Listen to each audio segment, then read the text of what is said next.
Every day, millions of men go to work questioning their purpose and how to leverage their gifts for the advancement of God's kingdom. Join us as we hear stories from other men just like you and me who have discovered the answer and are willing to share some wisdom they've learned along the way. Gathering wisdom is like dropping pennies in a jar. Over time, our jars fill up and overflow into the lives of others. Welcome to The Drop.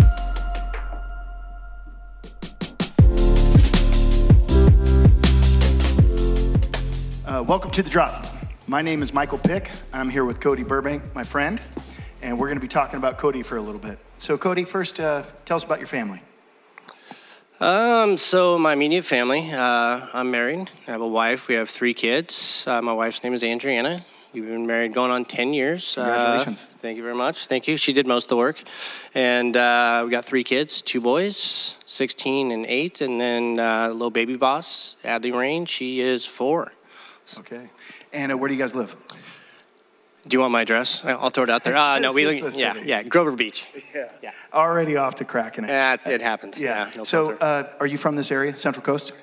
I was born back in the 70s, well, 79, in General Hospital, San Luis Obispo. So, yeah, blessed to be born and raised here. Grew up in Los Osos, Morro Bay for most of my life. And you went away a little bit because of a little stint in the Marine Corps, right? Yeah. So I wasn't, colleges, I never got one letter from a college. So, I joined the Marine Corps, which was great, as you know, Semper Fi. But, I was 1371 combat engineer and loved every minute of it. And then, which was great because it's great to leave the area to really appreciate what we have here. This is, it's a beautiful place to live. I mean, the quality of living is great. So it was, when came back, was really content and just saw it with a new set of eyes, which was great. So with respect to the Marine Corps, that idea to join the Marine Corps didn't come out of a vacuum, did it? You have some family that served in the Marine Corps, don't you? Yes. So my father, he did 2 tours of Vietnam. He was 0300 infantry, 3 Purple Hearts. So he was back then had the choice of the Marine Corps or jail. So or he actually could have joined any branch, but he joined the Marine Corps, and man, he's still, of course, dealing with a lot of that, and that's definitely, growing up with, veterans talk about it, or some don't talk, some do, and he still lives with it every day, but God bless him, he's a hero. So definitely, one thing, he always just says, I don't care what you boys do, but you're going to college first. But, for me, I loved high school. High school was great, but not for the academics. I had a lot of fun in high school and sports, but, I wanted to be a Marine to, please my dad and whatnot. So, that's what led myself joining the Marine Corps. Okay. So after the Marine Corps, what happened next in your life to develop you in your professional world? Coincidentally enough, when I came back, I took a couple weeks off, and then actually there was a guy, a good friend of mine was shaping a surfboard for me, and, my dad, of course, was pushing, hey, where are you going to college, what are you going to do, and this, that, and the other, and putting it off, but my buddy who was shaping a surfboard said, hey, my boss opened a framing company, he's looking for employees, are you interested? And I said, yeah, I'd love to, because I remember in the summer, I think between my junior and senior year, I worked for a roofing company, and I thought the framers were the coolest guys. They had the big trucks, and just their demeanor and whatnot. I'm like, man, those are manly guys. I want to be like one of those guys. So I remember calling him, and I called him. He said, I said, yeah, Trevor said you might be looking for some help. And he says, yeah. He said, do you own any tools? I said, no, sir. He said, have you ever framed before? No, sir. Do you surf? Yes, sir. And then I said, okay, show up at Sewers tomorrow, surf spot, and at 6 o'clock. Yes, sir. And then after that, it was great, coming with the work ethic, you get from the Marine Corps. I was very blessed with a lot of opportunity that was given to me, so that started my career in the trades right there. So what does a framing company do for the layman? Well, we put sticks in the air, basically. So the skeleton of the house, from the studs to the floor joists to the roof. So it's the stuff you can't see, right, is what we do. But, the great thing is the clients get really excited because they actually get to see the home going up. But, all the material we put in is typically gets covered up. So as they say, putty and paint make carpenter what he ain't. But say that again. Putty and paint makes a carpenter what he ain't. But so rough carpentry, and then there's finished carpentry, right? So rough carpenter. So yeah, as a framer, yeah, we're basically building all the window, where the windows go, the doors go, the roof system, the sheathing, and whatnot like that. And so since that time after the Marine Corps with your Surfside interview, you've worked in the trade since then. Yeah, I knew once away was my career. I knew, growing up, my dad had a desk job. And, funny enough, I said, I'm never going to have a desk job. And, back then when I started framing, early 2000s, we'd wear board shorts and tennis shoes. It was pretty lax with OSHA standards, as it's changed substantially since then. But, I knew from there that there was opportunity. I didn't know what that looked like. And God opened some doors, which led me to having a desk job, funny enough. But I found the pros behind it, and it's opened some great doors and some great opportunities, and as to where I'm at now. Been very blessed. What do you do now? So right now, started a new framing company about a little over a year ago, and so the goal was, I got saved, getting that maybe later, but in 2007. But the goal was to find a place of work that also helped me grow as a Christian, because as the construction industry can be it's a pretty tough industry, some pretty tough characters and whatnot, but I met some great people though along the way. I absolutely love the industry and love the people. As far as I'm sorry, so what we do now, is that what the question? Yes, I'm sorry, I started talking about something else. Yeah, that's okay. So basically what I do, as a framing contractor, we provide the materials from the lumber to the hardware, trusses, and the labor. So, one of the main parts of my jobs is I get the set of plans, and now everything's electronic, and do a full takeoff. So figuring all the lumber, the hardware, and then get quotes on that, and then my takeoff feeds my labor, and then turn that into a proposal and send that over to potential clients. And it's typically a game to try to be the lowest qualified subcontractor, and then from there, execute the contracts and then put the guys to work. So then I'm able to hand it off to the next guy. But your hit ratio is probably 1 in 10, if you're lucky. So it's very competitive out there. So always trying to find the edge and what we can do and what God provides. What kind of projects do you work on? I like to seek out production, more tracks, hotels, apartments, such like that. For me, it's a lot less stress, because one of those jobs could be a 2-year project, where a smaller job might just be, 4 to 6 weeks. So we like the larger projects, and the way you can get those really running as a machine and building communities. It's, I find that, pretty exciting as far as my standpoint. So that's what we prefer. But, in the industry, as there's ups and downs, just like everything. So you have to diversify. So, but, if we had our pick, it'd be the tracks. Project. Yeah, absolutely. What is is there a certain project that you can think back of that you're really proud of? Yeah, that's a tough one, because I have my hands are probably softer than my wife's these days, because I haven't picked up a hammer in probably 17 years. So one of the funner jobs I think was at a Vandenberg Air Force Base, and it was actually pretty interesting, where they sell the property to a developer, and then they build the homes, and then they lease the homes back to the federal government. And so what was neat about that is they tore down 500 homes, and it was a really neat contractor, and made friends with some of the people there. But, we got to have a paintball tournament, kick in doors, and, and just slam down windows, whatever you wanted, and just have a good time. And I think that was probably one of the funner jobs, as far as being proud.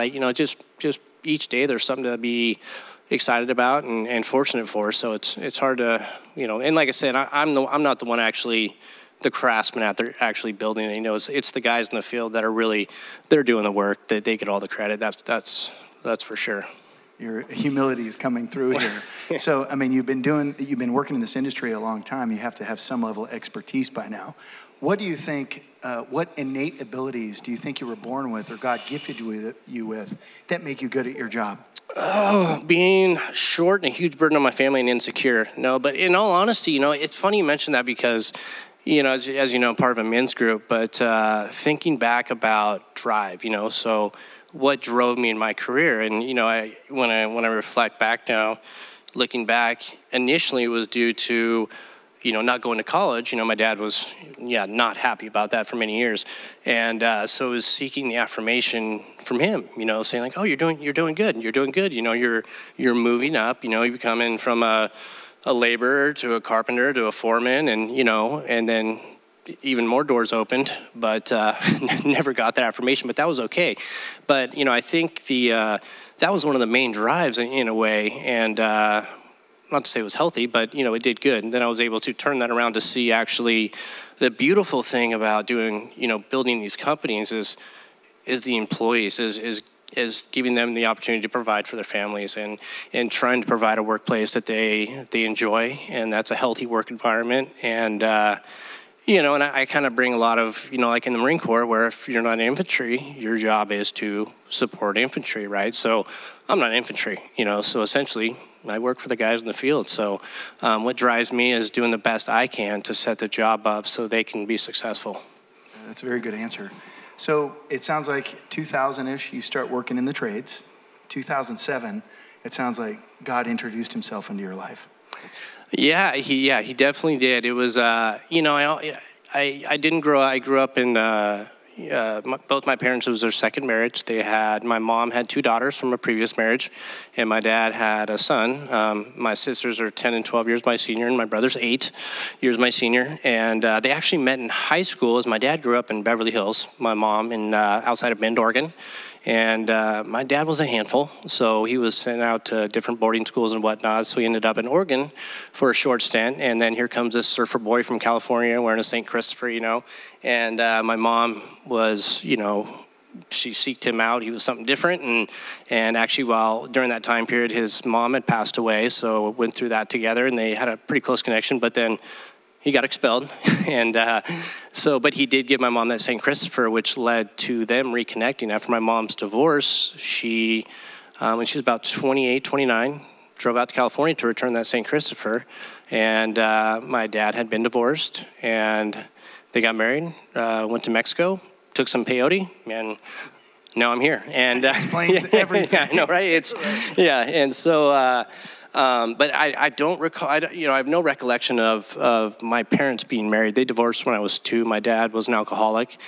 He quit drinking. It's funny. He says, oh, I've been sober for 49 years. And no, Dad, I'm 42, so your math's a little off. That doesn't make up for it. Yeah, so, but he did, he quit drinking. Maybe it was around 3 or 4. So I lived with my mom for up until 3rd grade, and then she moved away, and then I moved with my dad. And it was interesting reflecting back too.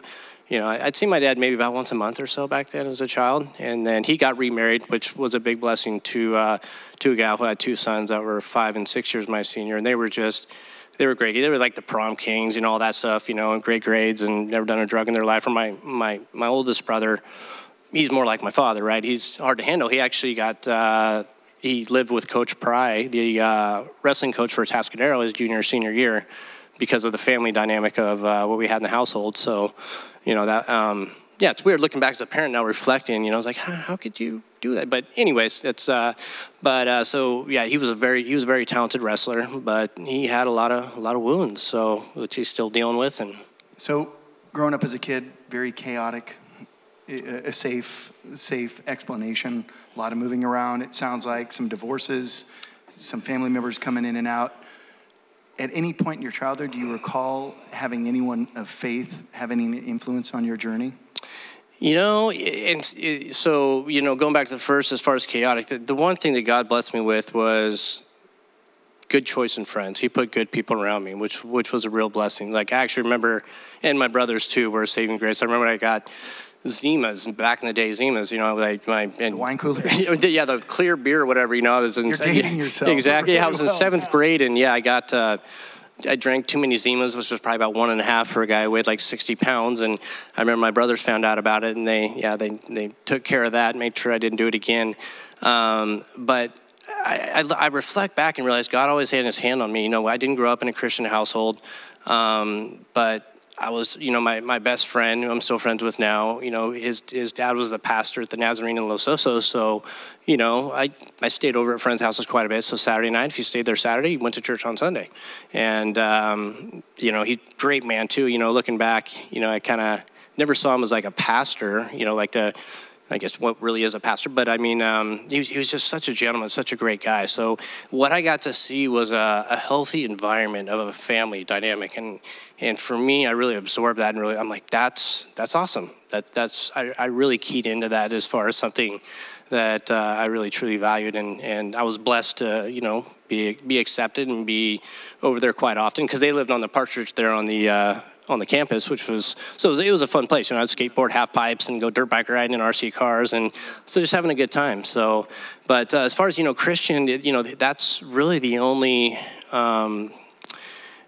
Christian, friend or person that I can remember in my life. My dad didn't have any friends that were of faith. My stepmom at the time, she did take us to church on occasion, but we ditch and go to Thrifty's and get an ice cream cone, go skateboarding or something like that. So, it's never got that really fed in. But still, nonetheless, the interesting thing is I still prayed every night, and every time I went surfing, I always prayed. Even I knew there was a God. I didn't know much about the God, didn't know much about Jesus, but I knew I did have faith instilled in me, and I still, God, like I mentioned, God always had his hand on me, which is beautiful when I look back. So what happened when you actually did learn about God and Jesus?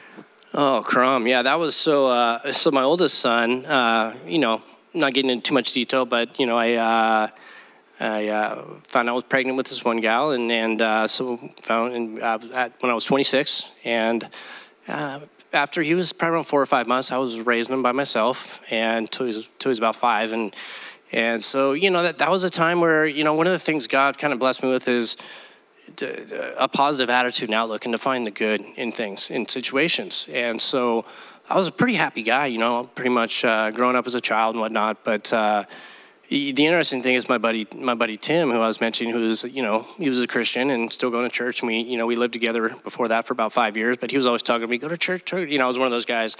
Oh, the ocean's my church. That's my church. Which, yeah, as we know, that's not true. But so I remember, after being divorced and whatnot, and all right, I'll try this church thing out. And I remember going there, and I'm like looking around. I'm like, thank you guys for coming to this sermon, because it's for me. It's just reflecting was the Holy Spirit.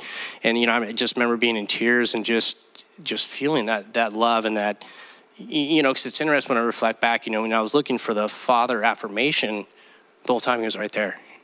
I just didn't know where to look, and it's not like I didn't find God. God was always there.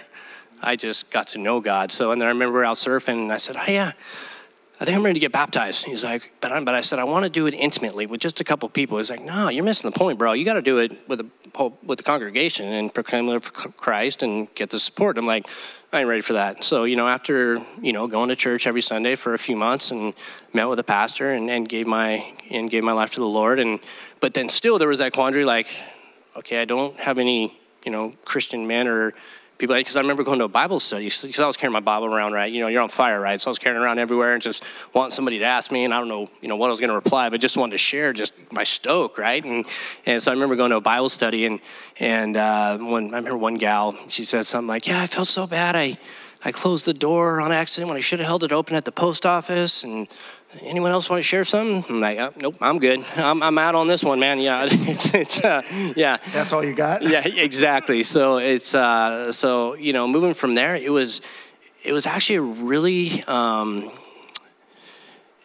that time was a lot of confusion of what is a Christian man? What does this mean? Okay, I got baptized, but now what? What do you do now? Because like in the Marine Corps, right, you go to boot camp, you go to MCT train, unless you're infantry, and then, you go to your MOS school and you're preparing for battle. Well, little do we know, as we accept Christ in our life, we're entering into a battle. And so, learning, finding like, okay, what does this look like? What is spiritual warfare? How does the devil attack? But not knowing how to engage and gain those tools, so that, that's what I say commonly is, I've been baptized. I got saved, doing the math, that was at 14 years ago, but I didn't become a threat to the enemy till about 9. And that was, when I joined a men's group and really started digging in and actually, reading Wild at Heart and whatnot, and really realizing kind of what that meant, and then going through the wounds and seeing God's faith and his love carry you through that and give you doors, if you choose to go through them, it's going to be painful, but guess what? There's healing and just how he loves you. And so that was the big trigger for me, was once I got into that, it was on. I saw a path. So the men's group really, besides baptism, of course, introducing you to Jesus, that's how your walk sustained itself, was being in a small, intimate group?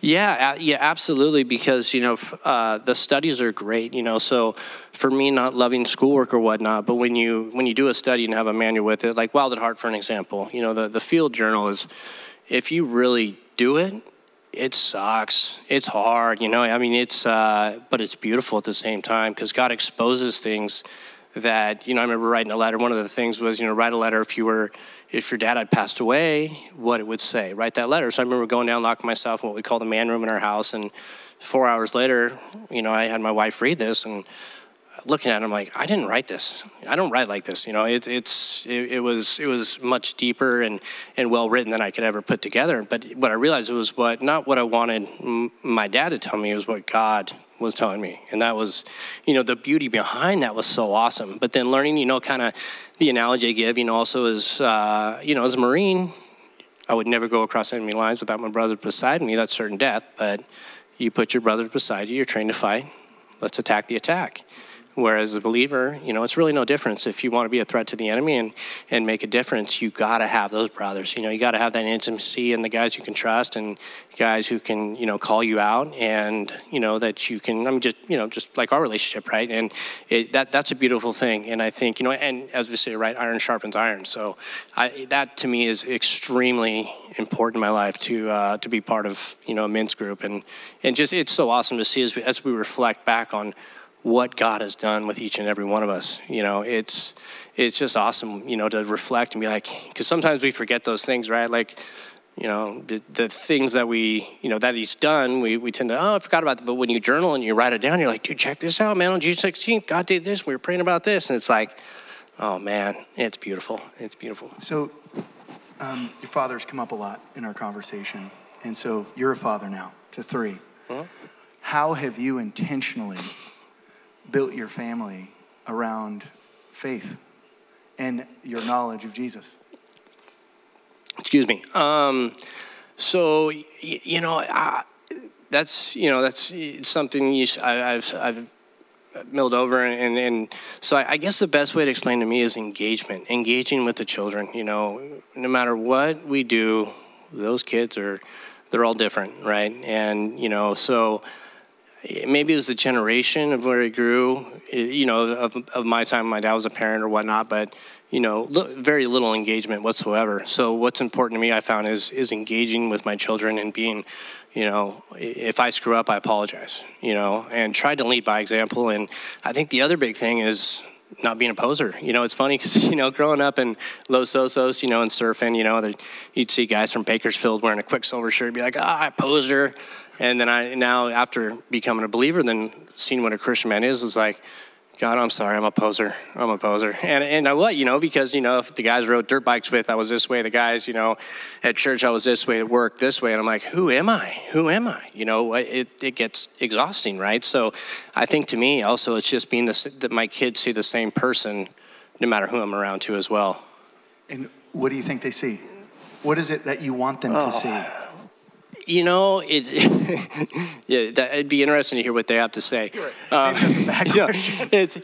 I guess what they want is morals and values that honor God, and that, and give the glory where glory is due, but glorifying God. And I screw up every day, right? And I fail, but is to try my best to, we have the perfect example of Christ. And, that bar's set way up here, but that's the bar that we need to line with, right? Not the guy next to, Jim over here. I'm doing better than Jim, he's drinking 12 beers a day and cheating on his wife. No, so it's with Christ. So, what I try to do, I guess, is continual growth, but make Christ a part of the moments, a part of the day. No matter what we're doing, we go off-roading and look at something like this is God gave us this to look. So giving, the credit where credit is due, and, being kind and, do what I say, not as I do, so to speak, but by living, by example, of true example. And that's,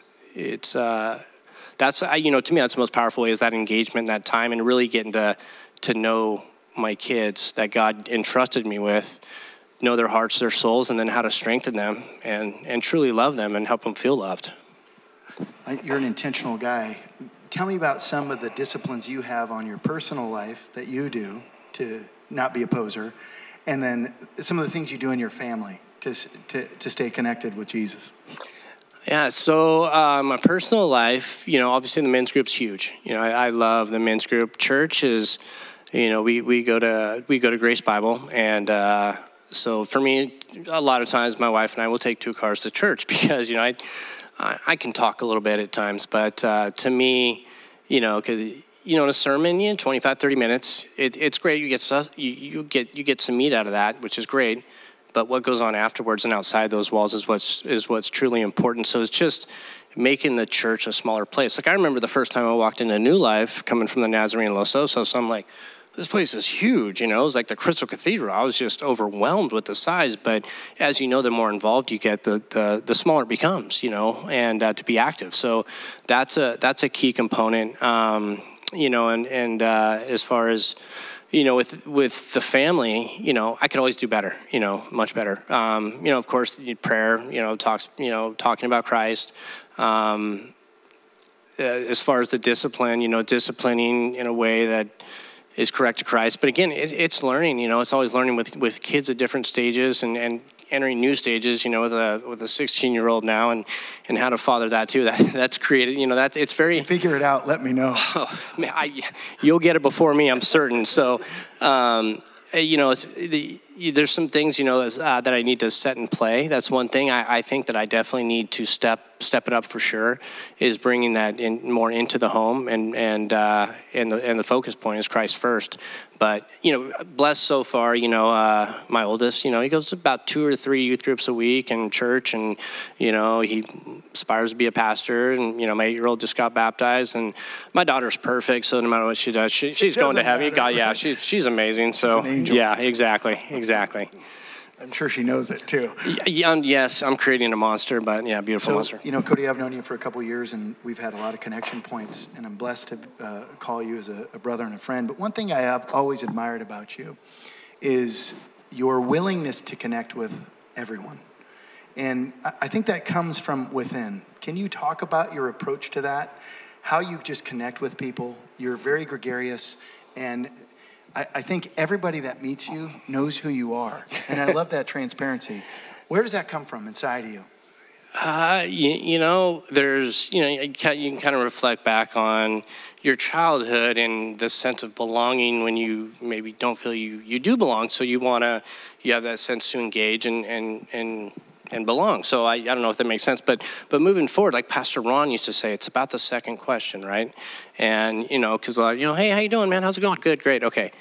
So it's, before I used to ask, what do you do for a living? And then I realized why I did that was because, again, that went back to, affirmation that I didn't get from my father. So I would want to brag about myself, when I was younger. So I stay away from that. I don't, that's not who you are. But it's about the second question. One of the things I like to ask, what do you do for fun and what brings you to life? And it's interesting because what comes, what comes from that is, changes the direction of the conversation. So that's what I really enjoy is intentional conversations. I don't watch sports, so I can't. You watch the Lakers and the Dodgers. I mean, I'm not a sports guy, so I can't engage there. So, that's one thing, but just naturally, whatever naturally comes up, it's just kind of let the Holy Spirit guide. And, it's really neat. Yeah, when you can spend a few minutes, you spend 10 minutes with someone, you can learn so much if you just, God gave us 2 ears and 1 mouth for a reason, but a lot of people like to talk. And if you just listen and intentionally, listen and engage and then follow up too. I think that's where the relationships are really built. And that's what I love. But it's sincere. I know you, and the thing is, it's sincere. You have this natural curiosity about people, which I admire. Yeah. So one other thing I wanted to ask you about is you kind of have this your calling card, your sign off. Can you tell me what that is? Live boldly. That's right. Where does that come from? I don't know. God gave it to me, and it was. I kind of picture when I show up to heaven, what do I want my armor to look like? Do I want to look at shiny, nice and clean, or I want to look just beat to heck? I want it to be beat to heck. And I know it's going to lead to a rough path because it's a path of resistance, but it's a path worth, it's worth it. And so to me, living boldly is stepping out in faith where, at times we all miss ministry opportunities, and one thing learned from Pastor Ron, and of course, man, talk about a lot, but I remember the first time when he asked, hey, how's everything going? It just so happened, my dad was told he had terminal cancer, which he lived, he's invincible, but that guy. But I remember he's like, well, can I pray for him? I'm like, yeah, and we were in the parking lot. And to me, that was so foreign, to pray in a parking lot. And he prayed right there, and I'm like, okay, so you can pray anywhere, And so, to me, just being able to engage and being bold when you have that tugging at your heart that God's telling you to reach out, to pray, to say something, and to act upon that. And I don't always meet that. There's times I kick I'm like, oh, man, I missed that. I screwed up. But, to act on that as much as possible when you're called to, and even when it's awkward. And that's sometimes the best time. And it's funny, the response you get, I was sharing with Travis earlier, I'm part of a motorcycle club. And so there's big guys, tough guys and stuff, and going through stuff. And, hey, can I pray for you? They'd be like, dude, don't be stupid, this, that, and the other. I'm like, I'll tell you what, man, I'll pray. If you don't like it, just kick me in the back of the head and call me whatever you want, But the way the Holy Spirit works is beautiful, because, once we can, put my arm around him and we're talking to our King, our Lord and Savior, what the Holy Spirit does emotionally is it's beautiful to see how God works when you truly live boldly and you step outside, not afraid to be, looked down, made fun of or whatever. I mean, if I'm being made fun of being a Christian, yeah, go ahead. That's great. That's a compliment, right? So, to me, living boldly is just, is stepping out in faith and being obedient. Not so much, as far as like, pushing something down somebody's throat, but when an opportunity comes that is from God, is to step up and take that opportunity. So what would you tell yourself 20, 25 years ago? What kind of wisdom would you share with somebody younger than you from all the things you went through? What wisdom would you pass on? Oh boy, that's, man, I was an idiot back then, that's for sure. 20 years ago to pass on, I mean, I'm trying to think, something that I would have loved to hear, that is a challenging question because I'm just trying to, what would be an appropriate response for that 20 years ago. But, I think it would be, to slow down, live in the moment. And I think so much we look to where we're going or what we're going to do where we're not seeing what's right there, right in front of us and truly living in the moment. To slow down, live in the moment, and surround yourself with people that build you up. And then the other thing is of course, if you're emotional, don't respond because it's going to be irrational. And, that's something I was taught in business years ago, and that really made a lot of sense to me. So, in business, if I get emotional or angry, I walk away, and sometimes I'll write an email, and then I might not ever send that email. But just to, those two things, I think, probably the first thing that pop into my mind. Slow down, enjoy the moment, and don't let your emotions overtake you. Absolutely, okay. Yeah. What lessons are you trying to impart to your children? To my children, each one of them's different, right? It's, I want to encourage them. And, as the stages of growth, especially as a Christian, I think one thing I want to detour them away from is don't be like dad. Be you. God, yeah, right, yeah, absolutely. Bless her heart. But to be you, and be the best version of you. And, so, what I instill in them is just, what I want them to know is that they are loved very much, that I'm always there for them. And, furthermore, to pursue and to challenge themselves, if possible, daily to do something that puts them out of their comfort box, within reason. I think is one thing, yeah. And we our family, we're very active, and and it's really neat, when the kids are scared to do something, and you encourage them. Sometimes you might yell at them. But anyways, but you encourage, but when they do that and they know they have what it takes and they get that strength, they're like, I have what it takes, thanks, you know. And you know, sometimes it takes some pushing, but just that, you know, to encourage them to do something outside of their comfort box. And you know, it's been a blessing seeing that. And then of course a few injuries now and then, but it's so that's, I think, one. So coming from a home where faith wasn't a priority, your faith journey, how has that impacted your family, outside of your immediate family? What has that done? Minimal, very minimal. You know, my mom's she's an old hippie. You know, she's a great woman, but you know, she thinks reincarnation is going to be a bee, or God's a woman, or you know, this, that, and the other, my father, you know, I tell you what, you know, thinking back, my father, the greatest conversations I had with him that gave me some hope is the first time he was diagnosed with prostate cancer. They said it spread in the bones, and so, but I loved it because, and well, let me finish before you have to stop there, but don't stop there. But I drive down to the VA, you know, in West LA, and you know, once he was facing that he might only have 6 months to live, we had the most amazing conversations because of, you know, where his headspace was and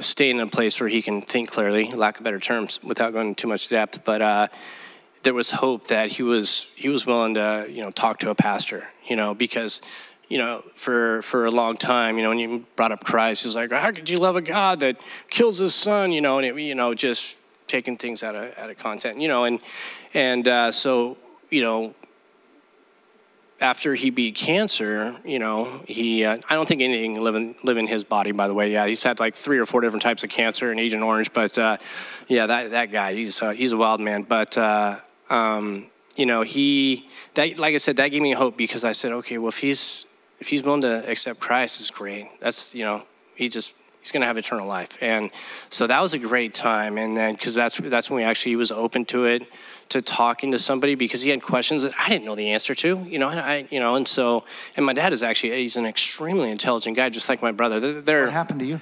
I know, right? Him and my brother they're two very powerful, intimidating people. And I think that's why I'm kind of, you know, as growing up, I was in the shadows, right? Because I just, you know, I couldn't fill those shoes. I didn't want any piece of that, you know, seeing them two go at it. But so for my father, you know, of course, after he beat the cancer, then went back to, you know, living his ways. So, you know, there's really no effect there. The beautiful thing, however, is that he has 2 siblings, a sister, and then his brother, that is his Irish twin, is 11 months younger than him. And it's funny, it's kind of like twins, you know, Danny DeVito and Arnold Schwarzenegger, right? And because, you know, my he's tall like me, 5'7", and my uncle is, you know, and they're full-blood siblings. He's about 6'2", and he didn't go to Vietnam, and he became an attorney, and I don't know if you like attorneys or not, but and then a judge, but he was a man of faith, and he lived in Alaska, and so he would actually send me up there a couple times in the summer to go to Christian camp, and you know, they had prayed, I mean, since I was a little kid, you know, often weekly, and for myself and my brother, because my brother gets sent up there to go to Christian camp. However, he would get kicked out of Christian camp, so yeah, there's a pattern there. But however, you know, that seed was there for me, and they helped. You know, they watered that. I didn't see them very often, but the beautiful thing is actually when they came to town, it was funny.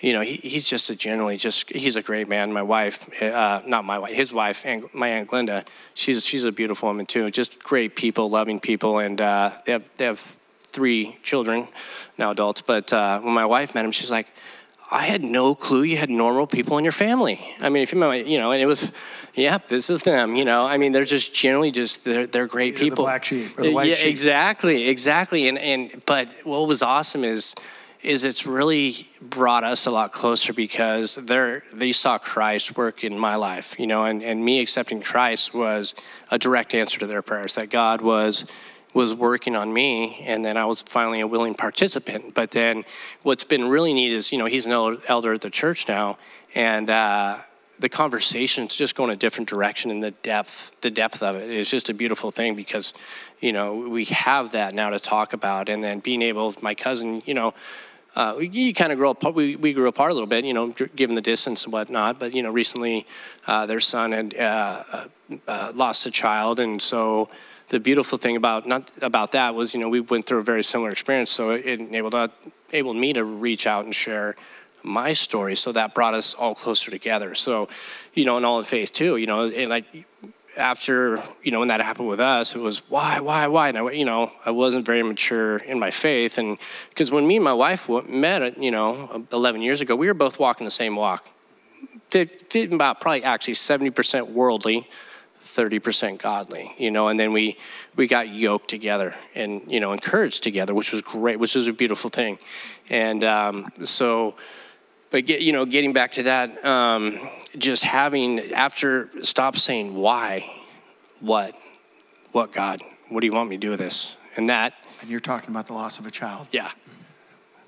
So yeah, from that, oh gosh, still hurts a little bit, but anyways, composure, there we go.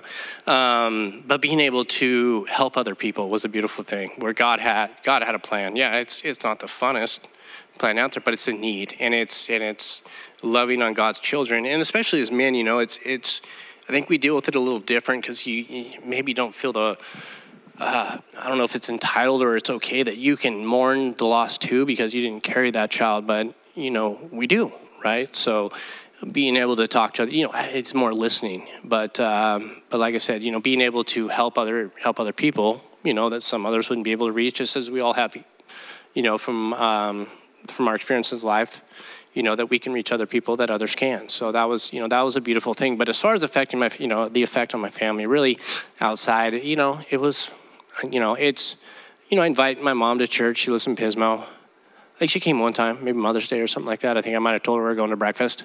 I might have lied, and my dad, I haven't got him, but, I haven't got him to come to church, but, it's in God's timing, and, I don't, just, they've definitely seen the change, throughout the years, and the growth, in becoming a believer in the faith. And it's so awesome, to surround yourself too with men that are much wiser than me, and more godly wisdom. And that's essential, right? And then also, like you mentioned too, to also share that with somebody younger. So it's so awesome to see some of these gentlemen that are, in that, kind of stage in life, who really know their true identity. Because that's, one of the beautiful things of Wild at Heart, there's a passage that says, God gave me an identity, he's going to restore and set me free.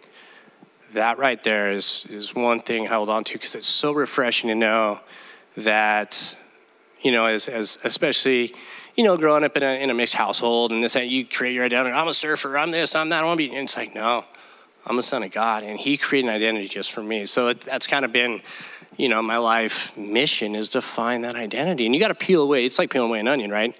And a sifting process to figure out, who did God create Cody to be? And that's exciting to me, and it's really neat too to see, when you're raising children, I think they're going to get there faster, because, obviously praying about it, but bringing them up, and knowing who our Lord and Savior is, and educating them, which is great, but then taking on their own accord to really dig into Christ and learning their identity and choosing their friends wisely. So that's to me something that really sticks, to think that God created an identity for each and every one of us.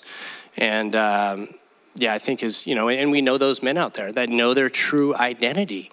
And I got to imagine that's just such a freeing feeling. And, I start to feel the lifting as, you get away of the pride and the ego and that type of stuff. And, I'm a servant. God's my boss. It's pretty much it. I'm not a cool guy. I'm a dork, like to have fun, but I love God, and have fun doing it. So how do you not be a poser in the workplace? How do you bring God into your trade? Service, titles, they don't really mean anything for the most part, but, it's on my card, right? It says president, right? But that doesn't matter. So to me, the way I bring it into is serving the men that work for us, and caring, and truly caring for them, whether it's going out to a job site, sweeping up the floor, or bringing them lunch, or just letting them know, thank you very much. You're doing a great job. Very thankful for you because, again, going back to the theory, like, I'm here to serve you. I want to be a servant. And then, hopefully that leads to, why are they different? Because, people lead in different ways, right? A lot of in the industry is in intimidation, or, a lot of yelling and screaming where, we don't tolerate that. That's not something that we encourage. We want to find out their strengths and weaknesses and try to strengthen their weaknesses, but also accept them. And then also, as you know, leaders build leaders. So it's trying to give people more responsibility, but also give them the tools to succeed, not just throw them out, to the lions and figure it out, which is what I did, when I first got from being a framer. Like I said, I never thought I'd work at a desk, and I got an opportunity from a gentleman who said, hey, do you want to do lumber takeoffs? And I said, oh, I've never done one, but sure. And this was back in 2003, and it was a good market. And so the first job that we got off my lumber list, I remember getting a call from the foreman. He called me every bad name in the book. I mean, he's just yelling, just, you stupid, I'm like, all right, okay. And I said, can I interrupt you? And I said, I don't mean to be disrespectful, but if you come in Saturday and if you show me how to do it, I'll pay you your hourly wage. And then he stopped. He's like, okay, yeah. And then from there it became a system, right? So humility and just and really being a servant to the guys, and not having a power trip or anything like that. And same with the clients. It's a beautiful thing, and it's interesting too when you when God comes into a conversation, how that dynamic, how God takes control of that conversation and leads it to a different place.